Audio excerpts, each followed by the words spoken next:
Welcome to Theology Talks. In today's video, we'll delve into the history of the ancient Indian Varna system. Discover the roles of the Kshatriyas, warriors and rulers, the Vaishyas, traders and agriculturalists, and the Shudras, the foundation of society.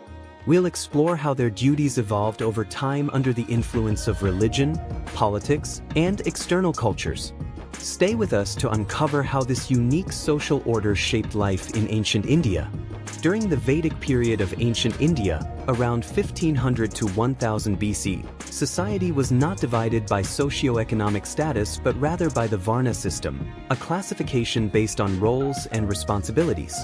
Varna, meaning color, type, or class, determined a newborn's place in society.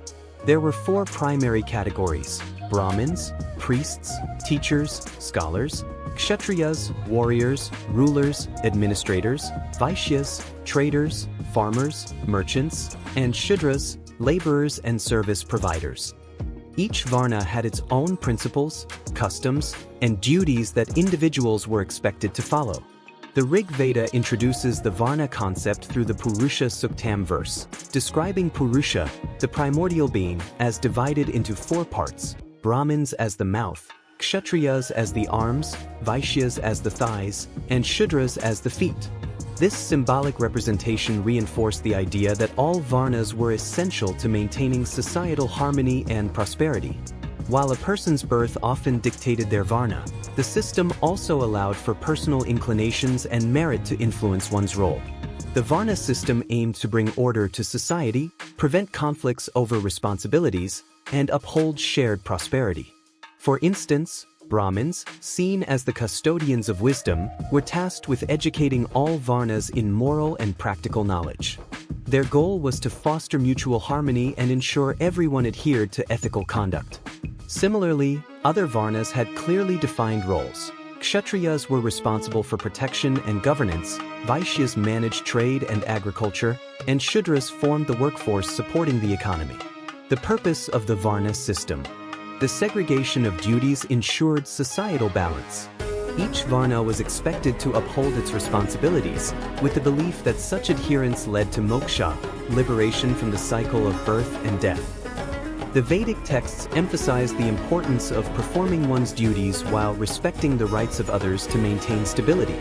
A Brahmin, for example, was expected to live a life of renunciation and intellectual growth.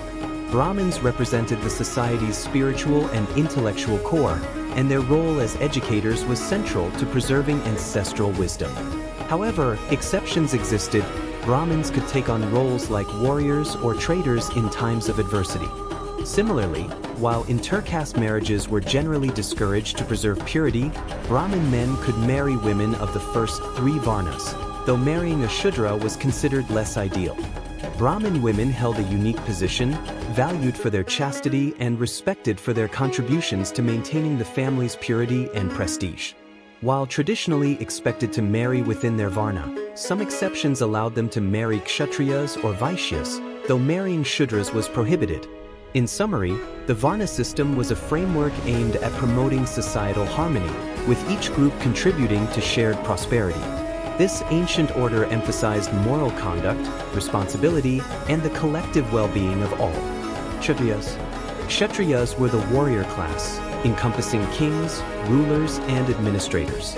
Mastery in weaponry, warfare, penance, austerity, administration, moral conduct, justice, and governance was essential for them. From a young age, Kshatriyas trained in Brahmin ashrams to gain this knowledge. Along with their austerities, they also learned governance.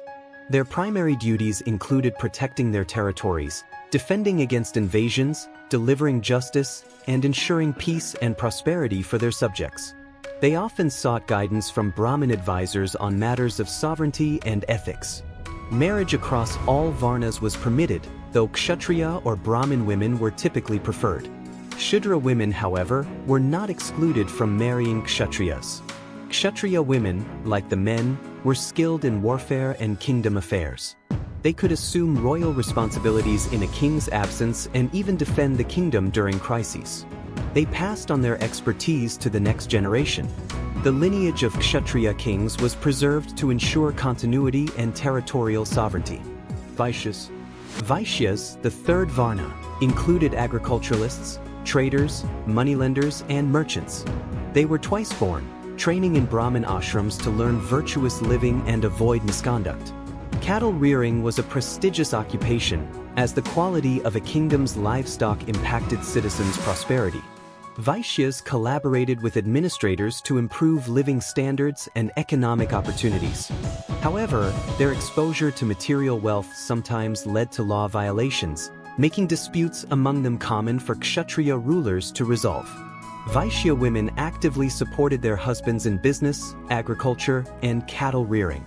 While free to choose spouses from any Varna, marriage to a Shudra was discouraged. They had legal protection and could remarry without issue. In cases of a husband's untimely death, Vaishya women inherited ancestral property and shared the responsibility of raising children, often with their husband's support. Shudras, the fourth Varna, were the foundation of the economy, valued for their dedication to their duties. Though their role was more restricted, texts like the Atharva Veda allowed Shudras to learn the Vedas, and the Mahabharata endorsed their education. They did not wear the sacred thread, unlike the twice-born, and Shudra men could only marry within their Varna. However, Shudra women were permitted to marry across all Varnas.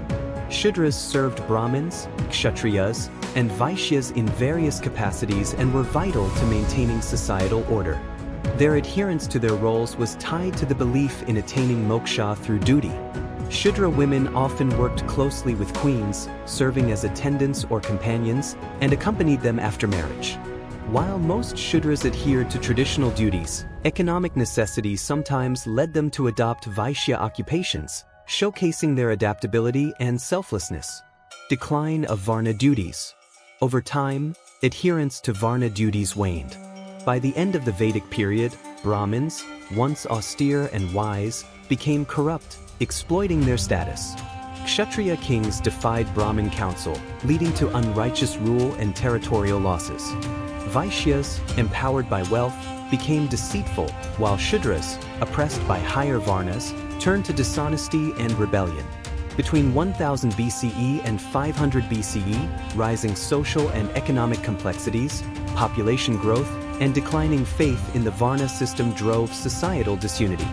Religious conversions, particularly to Jainism and Buddhism, challenged the traditional structure, advocating for equality and rejecting Varna distinctions. From 300 CE to 700 CE, religions like Jainism and Buddhism promoted a unified human identity, while subvarnas emerged within the original four. Between 700 CE and 1500 CE, this fragmentation continued. The rise of Islam and Christianity further reshaped Hindu practices, softening Varna distinctions. The British colonization and Western ideals of liberty and equality dealt a final blow to the rigid Varna system, replacing it with modern values. Legacy of the Varna system. Despite its decline, many Indians today seek to reconnect with their ancestral roots, debating the system's relevance in community gatherings and intergenerational discussions. While some practice a diluted version of the Varna system, others staunchly advocate for its revival. The legacy of the Varna system, though altered by history and external influences, remains a topic of cultural and religious introspection in contemporary India.